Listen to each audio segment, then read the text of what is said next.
Paramita baru pulang setelah seharian ngantor, dia udah lapar dan kecapean.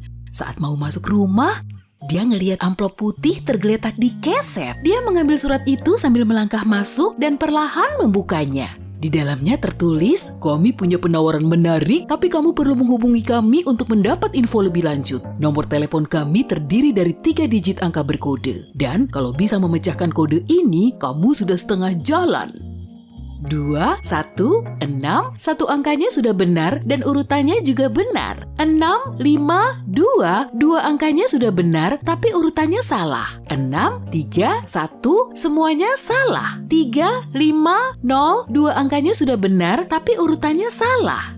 Apa kamu bisa ngebantu Paramita nyari tahu nomor telepon itu?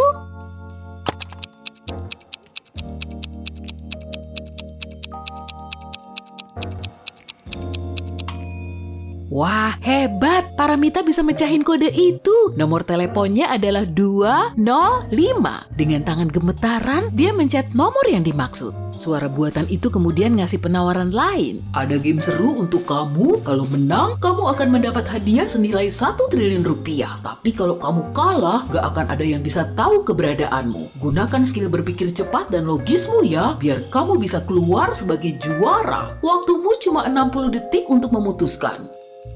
Uang sebanyak itu bisa ngebantu Paramita ngeberesin masalah keuangannya. Dan meskipun taruhannya harus hilang selamanya, dia akhirnya mau ikut. Setelah dia bilang, "Saya setuju," Paramita langsung dibawa ke ruangan kecil. Tubuhnya sudah berbalut daun bir muda, tapi kakinya masih nyeker. Di tengah ruangan, ada meja kecil yang dipenuhi dengan berbagai benda. "Jawab teka-teki ini dan pilih benda yang sesuai," ucap suara buatan itu. "Keras saat masih kering, tapi lembut setelah dibasahi. Benda apa ya?"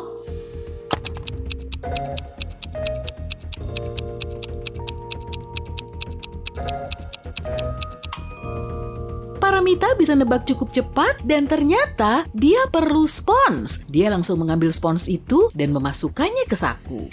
Selanjutnya, Paramita perlu keluar dari situ dan dia melihat pintu di sudut kiri ruangan. Ya, tapi kok dikunci sih? Tapi di dinding sampingnya terdapat panel dengan sejumlah tombol bergambar. Tiba-tiba, suara itu terdengar lagi. "Aku sangat besar tapi kelihatan sangat kecil dan saat malam datang, banyak orang suka berlama-lama menatapku. Apakah aku?"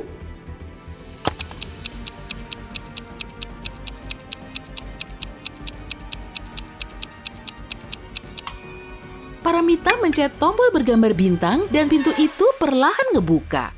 Ternyata di belakangnya ada lorong panjang dengan 3 pintu lain. Di balik pintu pertama ada cairan beracun yang membahayakan manusia. Di balik pintu kedua ada sekawanan buaya lapar. Dan di balik pintu ketiga ada jurang terjal. Pintu mana yang harus dipilih Paramita?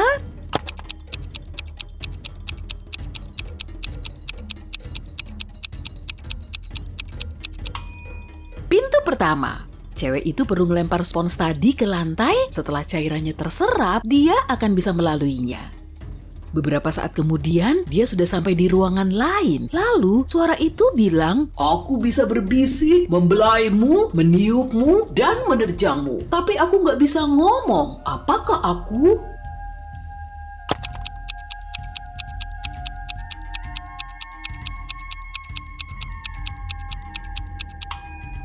Paramita langsung tahu kalau jawabannya adalah angin. Tapi gimana angin bisa ngebantu dia nyelesain misi ini ya? Dia ngelihat sekeliling kemudian nemu kipas. Setelah dinyalain, kipas itu langsung meniupkan kertas putih ke tangannya. Dan isinya begini. "Saat aku menunjuk ke atas, semuanya jadi terang. Tapi saat aku menunjuk ke bawah, seketika menjadi gelap. Apakah aku?"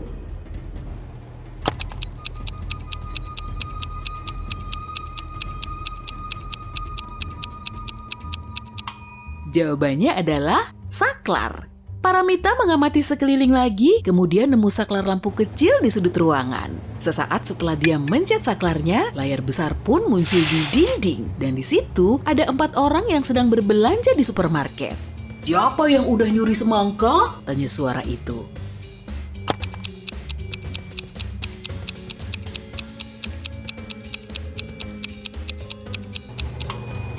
Setelah mengamati foto itu, Paramita langsung tahu kalau pelakunya adalah cowok yang lagi megang bola sepak. Dilihat dari gesturnya, dia pasti lagi megang benda berat. Kelihatannya sih kayak semangka yang sengaja dibikin mirip bola sepak.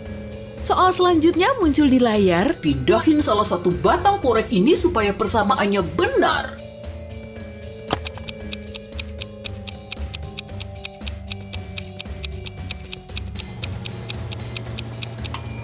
Paramita bisa nebak jawabannya dengan cukup cepat. Selanjutnya, layar itu menampilkan teka-teki detektif. Dengan membawa surat perintah penggeledahan, polisi menggedor pintu rumah Dimas pada larut malam. Mereka mencurigai cowok itu sebagai maling di sebuah bank. Dimas bilang dia seharian ada di rumah. Salah satu polisi langsung menggeledah ruang tengahnya. Tapi polisi nemu barang bukti buat nangkep Dimas. Memangnya bukti apa yang mereka temukan?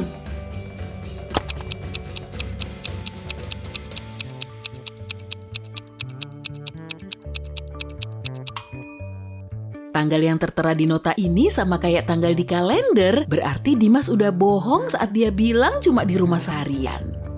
Karena berhasil menjawab dengan benar, Paramita boleh masuk ke ruangan berikutnya. Di situ dia ngelihat botol berisi koin yang diberi penyumbat. Suara tadi menginstruksikan, kamu harus ngeluarin koin itu tanpa mecahin botol atau nyabut penyumbatnya. Paramita nggak perlu berlama-lama untuk ngeluarin koin itu. Memangnya dia ngapain?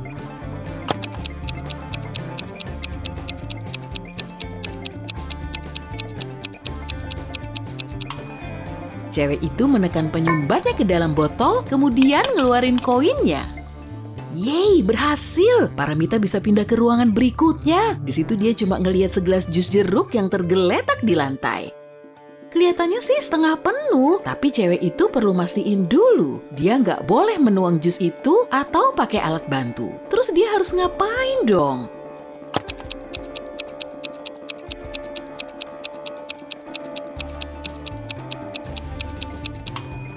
Miringin gelasnya sampai jus itu nempel ke pinggiran gelas. Karena dasar gelasnya nggak kelihatan, berarti jusnya lebih dari setengah. Tiba-tiba lantai di ruangan itu mulai berguncang. Paramita jatuh ke ruangan gelap sampai...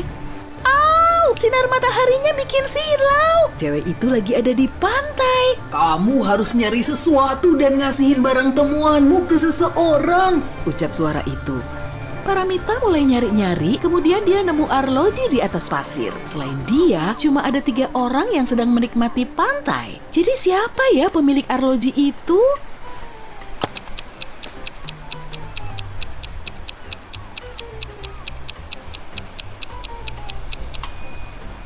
Cowok ini udah punya arloji di saku celananya. Belang di pergelangan tangan cewek ini nggak sesuai dengan bentuk arloji temuan Paramita. Berarti arloji tersebut milik pria ini.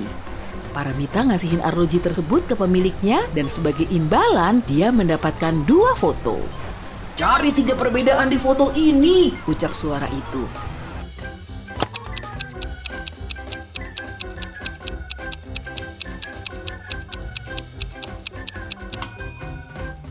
Awan yang di sebelah kanan ini kelihatan beda. Cuma ada 2 jendela di basement rumah ini dan velg mobilnya juga kelihatan beda.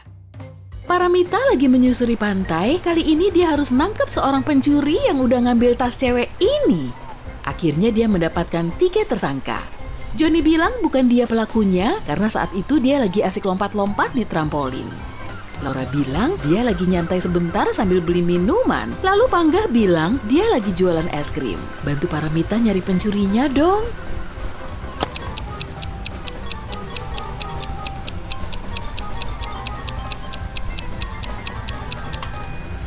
Udah pasti Johnny tuh, alibinya palsu. Cowok itu nggak akan dibolehin naik trampolin karena belum cukup umur. Kemudian penjual es krim itu ngasih Paramita 2 gambar, dia harus bisa nyari 3 perbedaan lagi.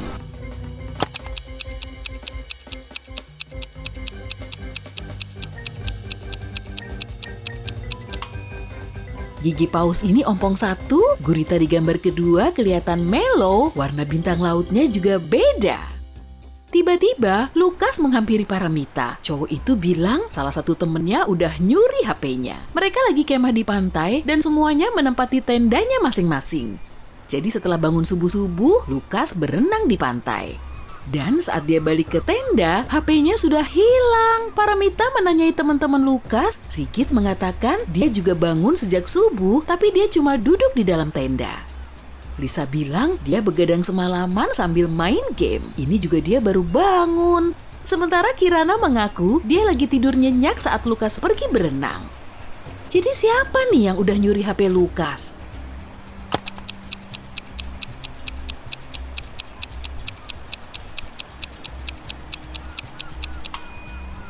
Kirana, ngakunya sih dia lagi tidur nyenyak. Kok dia bisa tahu kalau Lukas pergi berenang? Setelah Paramita mecahin teka-teki ini, kondisi di sekitar seketika gelap. Tiba-tiba dia sudah berada di sebuah taman, di hadapannya ada banyak jalan yang diberi nomor dari 1 sampai 22. Untuk milih jalan yang sesuai, cewek itu harus bisa nebak angka berikutnya dalam urutan ini. Susah juga ya, tapi Paramita berhasil mecahin teka-tekinya.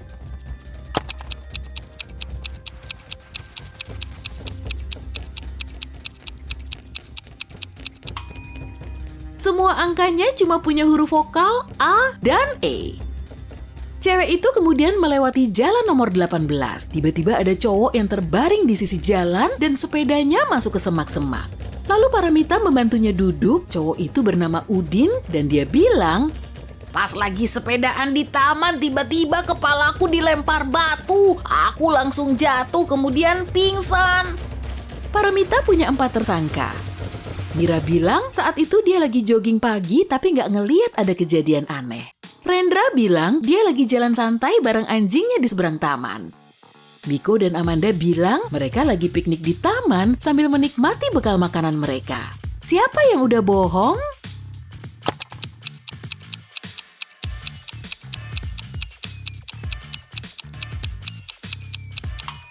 Mira, saat itu sudah malam, mana mungkin dia jogging pagi.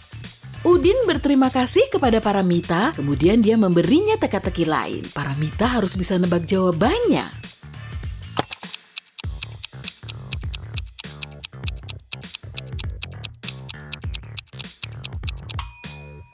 Paramita langsung tahu jawabannya adalah 16.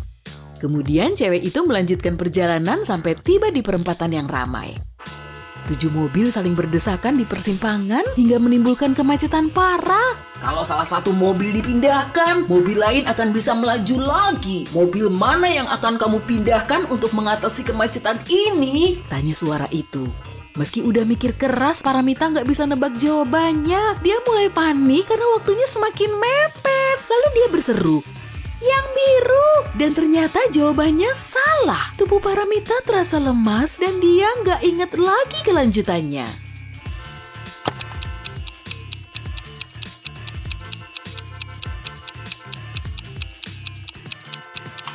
Untuk mengatasi kemacetan ini, mobil merah harus dipindahin.